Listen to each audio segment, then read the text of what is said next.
नमस्कार साथियों, आप सभी को great Indian institute of science के यूट्यूब चैनल पर आपका स्वागत है।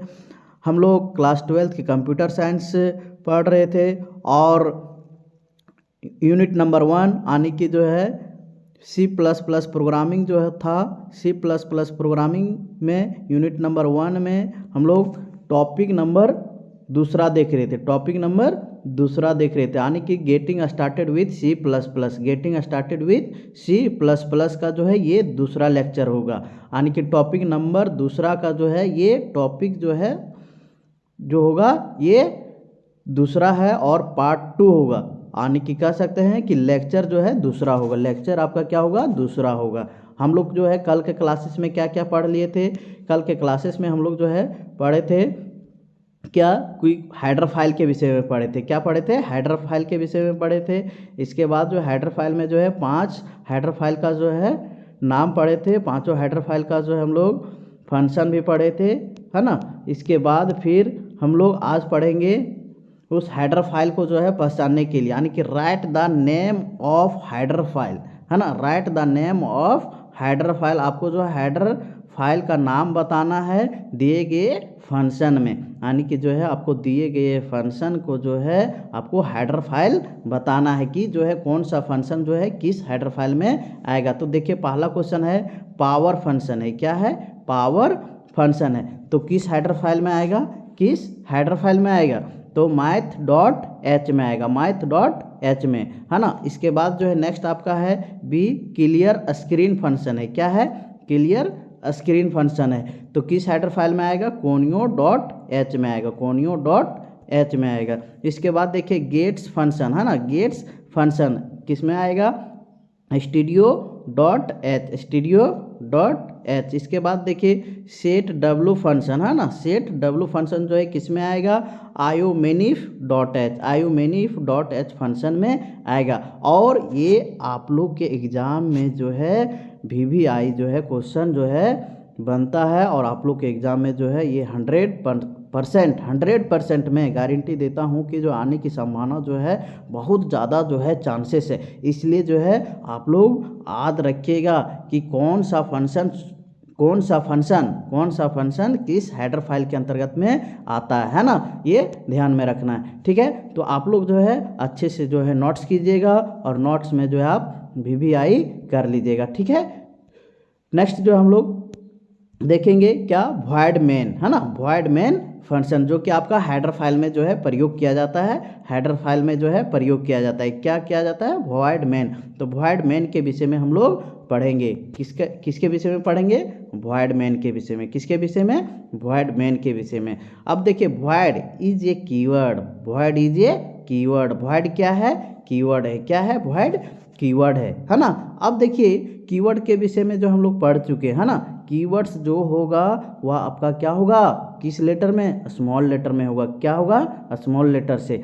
अब आप लोग से एक प्रश्न है, आप लोग जो है कमेंट बॉक्स में जो है देना है। और कीवर्ड्स के विषय में जो हम पहले पढ़ाए हैं, इसलिए जो है आप लोग से एक मैं प्रश्न दे रहा हूँ। अब बताइए कीवर्ड्स की संख्या जो है कितनी होती है? कीवर्ड्स की संख्या कितनी होती है ना। कीवर्ड्स की संख्या कितनी होती है? तो अभी जो हम लोग जो है पढ़ रहे थे वॉइड मेन, है ना। वॉइड मेन जो हम लोग पढ़ रहे थे वॉइड मेन फंक्शन। तो वॉइड क्या है? वॉइड आपका क्या है? कीवर्ड्स है। क्या है?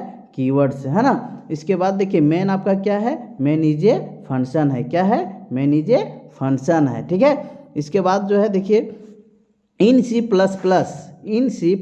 The compiler start reading the program from main function, है ना। देखिए आपका जो है कंपाइलर जो है मेन फंक्शन से जो है प्रोग्राम को जो है रीडिंग करता है। मेन फंक्शन से जो है प्रोग्राम को रीडिंग करता है ना। कौन? कंपाइलर, है ना। कंपाइलर किसमें? C++ में, है ना। प्रोग्रामिंग को जो है मेन फंक्शन से रीडिंग कौन करता है? कंपाइलर करता है। और किसमें? इन C++ में, है ना। इन C++ में।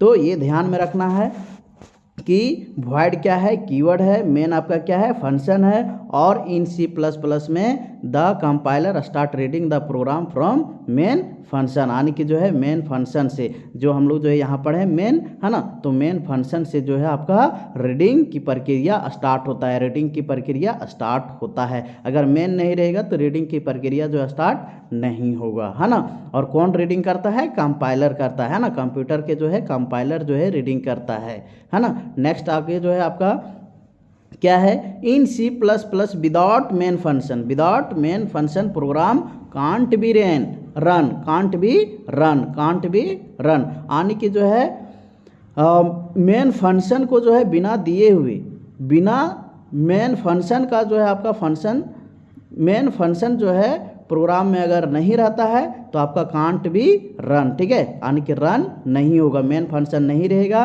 तो कांट बी रन, यानी कि जो है रन आपका नहीं होगा। इसलिए जो है मेन फंक्शन का जो होना अनिवार्य है ना, जरूरी है। अगर मेन फंक्शन नहीं रहेगा तो जो आप रन नहीं करवा सकते हैं, है ना। इसके बाद फिर देखिए, in C++ main is a compulsory function, C++ जो है मेन जो है आपका क्या है, कंपल्सरी फंक्शन है, यानी कि जो है आपका कंपल्सरी फंक्शन होगा, तभी जो आपका C++ जो है रनिंग होगा, अन्यथा आपका रनिंग नहीं होगा।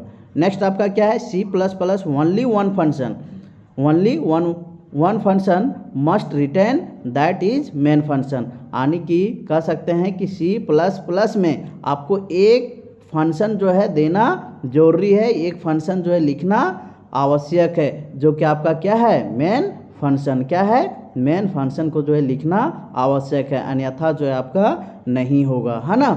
अब देखिए थोड़ा सा जो है हम लोग जब भी जो है प्रोग्रामिंग करेंगे टर्बो 7 में, है ना, कंप्यूटर में अगर जो आप इंस्टॉल कीजिएगा टर्बो 7, है ना, टर्बो 7, और जो है इसमें कल जो हम बताए थे कि मोबाइल में अगर इंस्टॉल करना है तो टर्बो CD रोइड, है ना, टर्बो CD रोइड, है ना। तो देखिए